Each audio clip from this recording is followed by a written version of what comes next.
She arrived in Dukkha village just after the wedding, her heart full of hope and nerves. Everything was new, the red dust roads, the slow rhythm of village life, the smell of firewood and rain. She had left her city life behind, her family, her job, everything, all for love. Her husband, Themba, had smiled gently as they stepped into his family home. She wanted to belong, to be loved, to be seen as one of them. But from the first day, she felt the eyes. Not warm ones.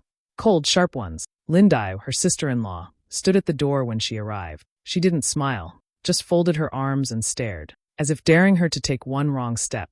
She tried. Oh, how she tried. She helped cook, cleaned even when no one asked, smiled when she felt tired, and laughed when she wanted to cry. She greeted the elders with respect, carried water from the well, and asked Lindai if she needed help. But every kind word was met with silence, every good deed followed by whispered gossip when she walked away. She often caught Lindai watching her, not with curiosity, but like a lion waiting for the perfect moment to strike. It was clear, no matter how hard she tried, she was still the outsider. The girl from the city, a stranger in a house where family was everything. And though Themba loved her, even he didn't seem to notice how tight the air became every time Lindai entered the room. It started with a whisper. Just one sentence, quiet, soft, but sharp like a knife. I saw her take Mama's ring. Lindai said it while peeling maize with two aunties, her voice low, almost like she didn't mean for anyone to hear. But of course they did. And that's exactly what she wanted. Within hours, the whole compound was buzzing. By sunset, even the goats probably knew. She had no proof. No one had seen anything. But Lindai didn't need proof. Her words were heavy because she carried the weight of being the first daughter, the one who knew everything, the one who never liked her brother's wife from the start. The ring was precious, their late mother's wedding band, gold and old, kept in a carved wooden box in the family cupboard. Everyone knew where it was kept, but no one touched it. Until one day it was gone, and Lindai, with her perfect timing, pointed one finger. Just one. She was alone in the house that morning. I saw her go into the room. Ask her where the ring is. It didn't matter that the young bride denied it. It didn't matter that she cried, confused and heartbroken, wondering why someone would lie like that. The looks had already changed. The aunties who once smiled at her now looked past her. The cousins whispered when she passed. Even the children stared. But the worst part, Themba changed. He didn't yell. He didn't accuse her directly. But his silence was louder than any word. He stopped holding her hand. He avoided her eyes. One night, he didn't come to bed until she had cried herself to sleep. She tried to talk to him, to explain. I didn't take it. You know I wouldn't do that. But his face stayed blank, his shoulders stiff. He didn't say he believed her. He didn't say he didn't. That hurt more than anything. The house grew colder. Meals were quieter. Lindai walked around like a queen, pretending to be sad about the missing ring, while secretly smiling behind closed doors. Her plan was working. The new bride, the outsider, was now the thief, the liar, the problem, and there was nothing she could do. She would lie awake at night staring at the ceiling, asking herself, why? What did I do to deserve this? She had only wanted to be part of the family. She had only loved. But now, she was living in a house where every wall whispered against her, and every pair of eyes looked through her. The ring was gone, yes, but something bigger had been stolen, her peace, her trust, her place. And no one seemed to care. That night felt different. The air was heavy, like something was about to break. Just after dinner, Themba asked everyone to sit in the living room. No one knew what was going on, but the mood was tense. The aunties sat with their arms crossed. The uncles leaned forward, waiting. Lindai came in last, holding a handkerchief, already dabbing her dry eyes like someone had just died. The young bride sat quietly in the corner, her hands resting on her knees. Her heart was racing. She had a feeling this was it. The moment everything would either come out or fall apart completely. Themba stood in the middle of the room. He looked tired. Not physically tired, but soul tired. Like someone who had been fighting a silent battle inside his own heart. For a few seconds, no one spoke. Then Lindai cleared her throat. I didn't want to say anything, she said, voice shaky. But the truth needs to be told. Mama's ring is gone, and we all know who had the chance to take it. Fake tears slid down her cheeks. Everyone watched her with sympathy. Some even nodded. The young bride just sat there frozen. Her mouth opened slightly, but no words came. What was she supposed to say that she hadn't already said 100 times? That's when Themba turned to her. His eyes weren't kind anymore. They were sharp, searching, cold. Do you have something to say? He asked. The room went still. You could hear the crickets outside. She looked up at him, shocked. Do I have something to say? The question felt like a slap. She stood slowly, trying to steady her voice. I didn't take the ring, she said. I swear on everything I have. I didn't. But no one moved. No one defended her. Lindai began to cry louder, wiping her face dramatically. She's lying, she whispered. She's just trying to save herself. The young bride looked around the room, searching for one person, just one, who would say, "Let's be fair." But they all sat quietly, avoiding her eyes. Her legs felt weak. Her dignity was slipping away right in front of her. And the worst part? Her own husband didn't believe her. She turned back to him, voice cracking. "Why would I steal from your family? From you?"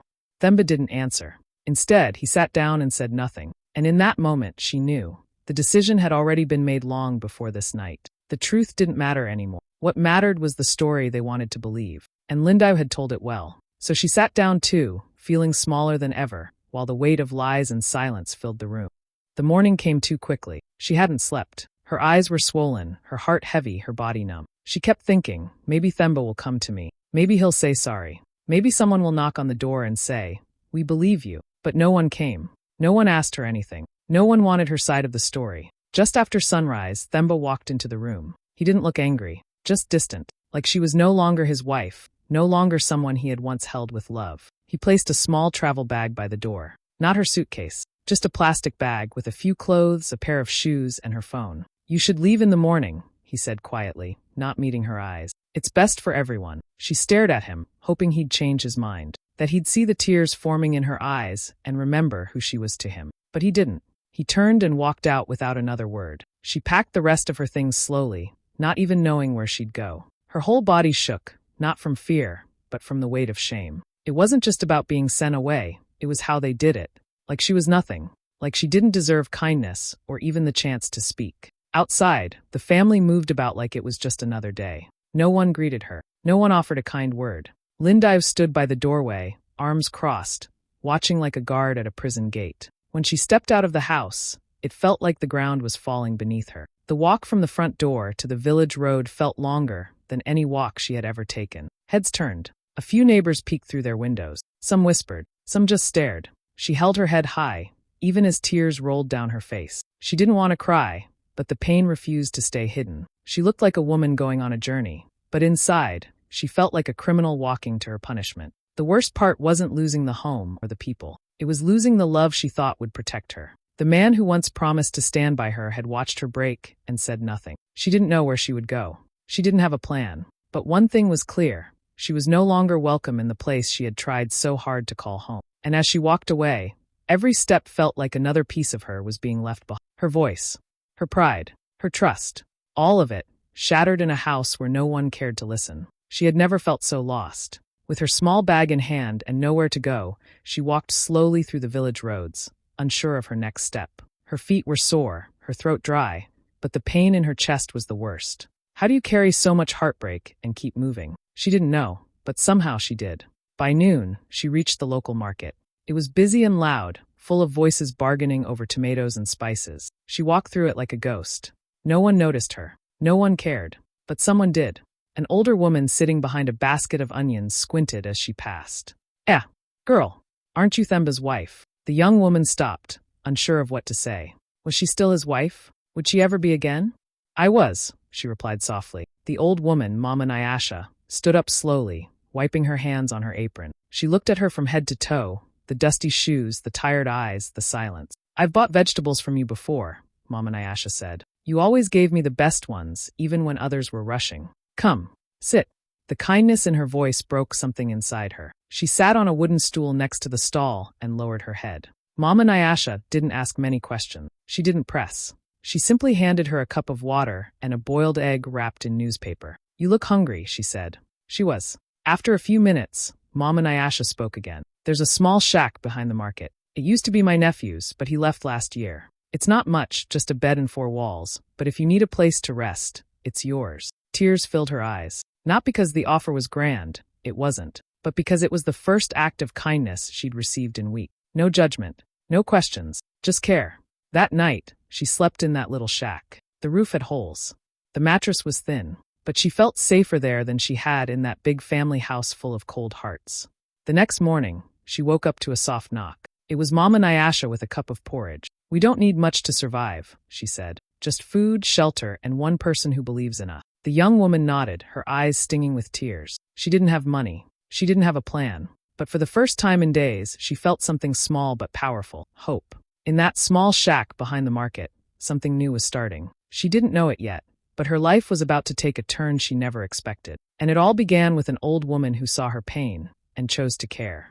She had nothing but her hands, her heart, and her recipe. Living in the tiny shack behind the market, she woke up every morning before sunrise. While the town still slept, she swept the little space outside her door and boiled water for tea. She didn't have much, but she had something no one could steal: her skills in the kitchen. Back in her mother's home, she had learned to cook with love, with flavor, with soul. One morning, she told Mama Nyasha her idea. "If I can just sell a few plates of food, maybe I can start something." Mama Nyasha looked at her for a long moment, then went inside and came back with a small, folded cloth. Inside was money, not much but enough. "This is all I have," she said. "Use it well." And just like that, a new journey began. She bought a few ingredients: rice, beans, tomatoes, onions, and flour for chapati. She borrowed a small stove from a kind neighbor, set up 2 stools and 1 umbrella, and opened her first stall. There was no signboard, no big name, just food, hot, fresh, and full of heart. People noticed.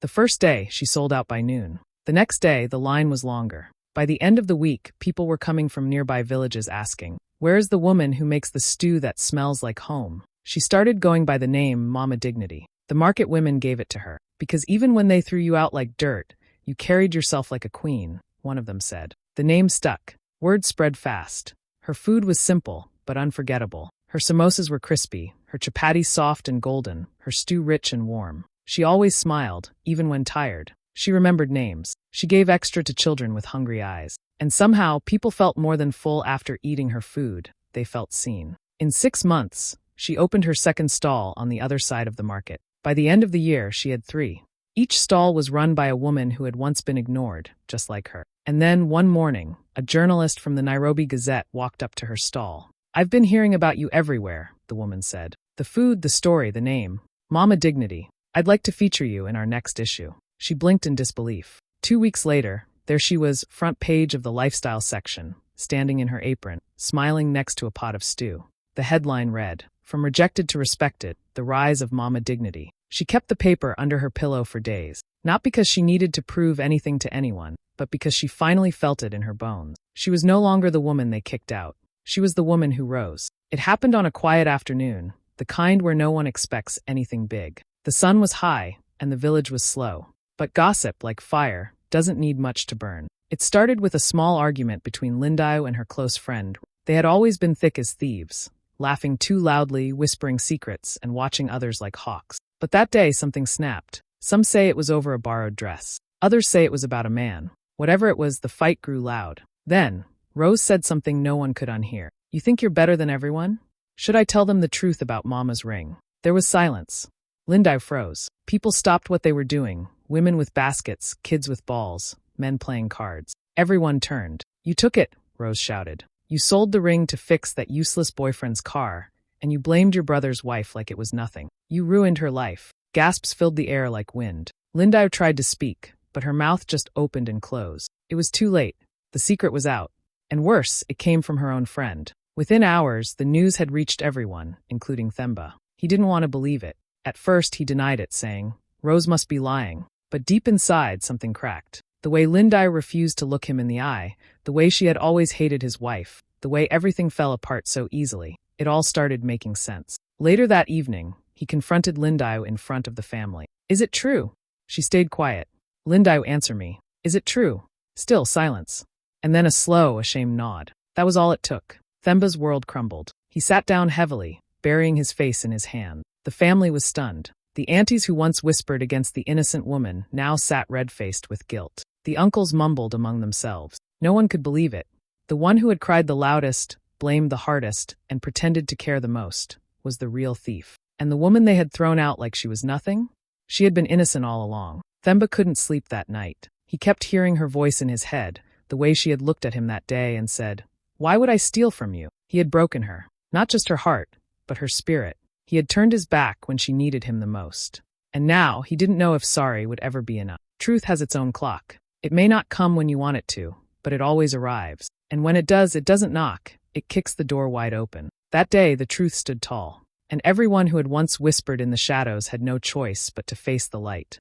It was just another busy day at the market. Her stall was full, as always. The smell of hot chapati and beef stew filled the air, and customers laughed and chatted while waiting for their food. She moved quickly, wiping sweat from her forehead, handing out plates with a warm smile. Mama Dignity, that's what they called her now. Strong, respected, untouchable. And then he came. She didn't see him at first. But the stall suddenly went quiet.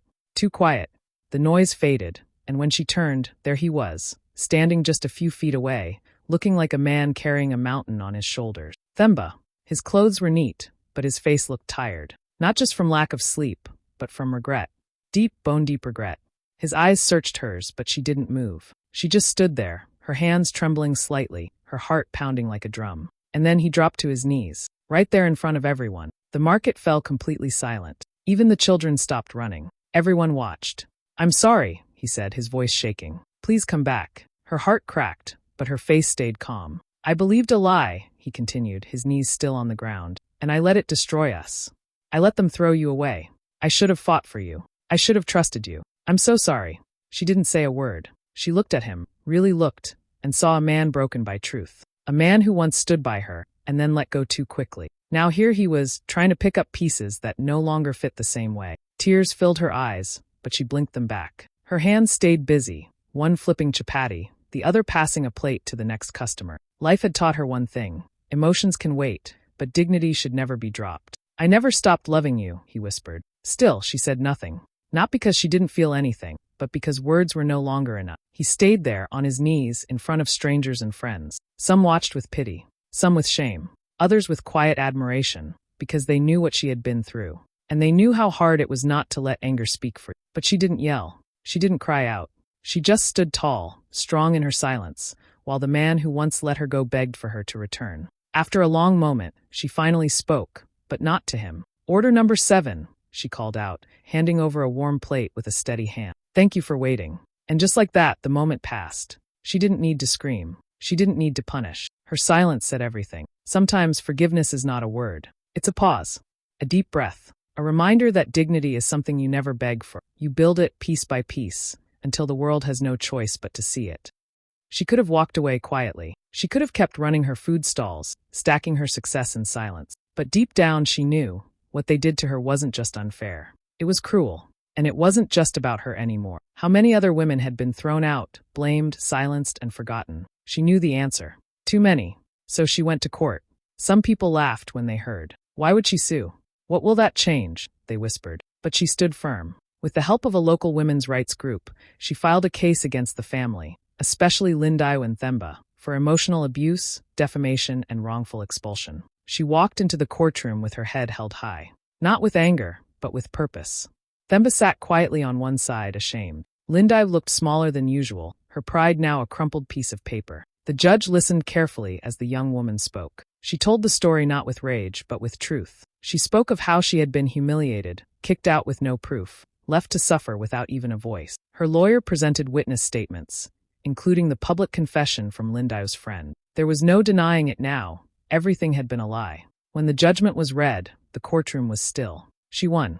The damages were more than anyone expected. A large sum, enough to start a new life many times over. Some people would have used that money to disappear, to forget everything. But not her. She used every coin to build something powerful. On a quiet hill just outside town, construction began. Bricks stacked by hand. A gate painted with calm colors.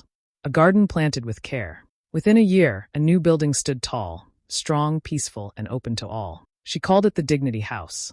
It was a safe space for women who had been wrongly accused, abandoned, or mistreated. A place where they could sleep, eat, learn new skills, and rebuild their lives, the same way she had. She hired counselors, cooks, and teachers. Many of them were women she had once fed from her stall, women with stories like hers. People came, one by one, broken, scared, but full of hope. And every time someone asked, "Why did you build this?" she smiled softly and said, "Because I know how it feels when no one believes you." The newspapers came again. This time the headline read, "From courtroom to community, Mama Dignity builds a home for the forgotten." She kept that article too, folded neatly beside the first one. She didn't do it for revenge. She didn't do it to prove a point. She did it so that no other woman would have to walk out of a home like a criminal, holding only pain and silence. Now they could walk into the Dignity House and begin again. Years had passed. The sun still rose the same way over the hills, but everything else had changed. The once broken young woman was now a pillar of strength, known far and wide as Mama Dignity. Her food stalls were still running, her face still warm and kind. But now she spent most of her time at the Dignity House, guiding women who walked in with the same pain she once carried. One afternoon, as she sat on the porch with a cup of tea in her hand, a young woman, barely 20, sat beside her. Her eyes were wide with curiosity and quiet admiration. "Mama," she asked softly, "how did you survive all of that? The lies, the shame, the silence." Mama Dignity looked out at the garden for a moment, watching the wind move through the leaves. Then she smiled gently and poured another cup of tea. "You know," she began, "when everything fell apart, I wanted to scream. I wanted to explain myself to everyone, but no one wanted to listen." The girl nodded, tears welling in her eyes. "So I stopped trying," Mama said. "I let the truth stand still. I didn't chase it. I didn't force it, because truth doesn't panic. It waits." She paused, then added, "And when truth stands still, lies crumble all on their own." The girl looked at her, quiet and amazed. Mama Dignity sipped her tea, calm as ever. "Let them talk," she said softly. "Let them whisper. Let them judge. You just keep walking." Her voice was steady. Her eyes were soft. And in that moment, the girl understood something powerful. Sometimes the loudest strength isn't shouting back. It's living well, loving yourself, and letting your silence speak louder than any lie ever could.